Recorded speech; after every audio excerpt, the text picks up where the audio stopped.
சிறகடிக்கும் ஆசை சீரியலில் வந்து பார்த்தீங்கன்னா நாச்சியார் பாட்டி முத்து மீனா ரவி ஸ்ருதிக்கு முதல் இரவு ஏற்பாடு செய்கிறார். அதற்காக விஜயாவை பால் எடுத்து வர சொல்கிறார். மேலும் அடுத்த வருடம் இருவருமே வந்து குழந்தை பெற்று கொடுங்க அப்படின்னு சொல்லி மீனா ஸ்ருதியிடம் கண்டிஷன் போடுகிறார். இதனால் குழம்பி போன மீனா ஸ்ருதியும் பாட்டி சொன்னதை நினைத்து புலம்பி சிரிக்கிறார்கள்.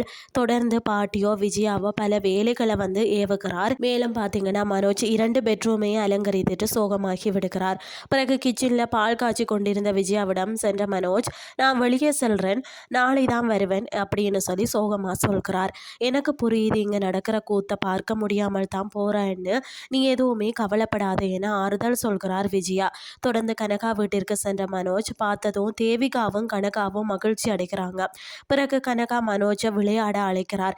பிறகு இரவு முழுவதும் இருவரும் வந்து விளையாடி கொண்டிருக்கிறார்கள். தொடர்ந்து மறுநாள் கார் செட்டில் இருக்க முத்துவிடம் வந்த அவரது தோழர் குழந்தைக்கு வந்து விபத்து ஏற்பட்டு விட்டதாகவும் பண உதவி தேவை என்றும் கூறி ரூபாய் 10,000 வாங்கி செல்கிறார். இதனால் முத்து குழந்தையை நினைத்து வருத்தப்படுகிறார். இதுதான் இன்றைய நாளுக்கான எபிசோட்.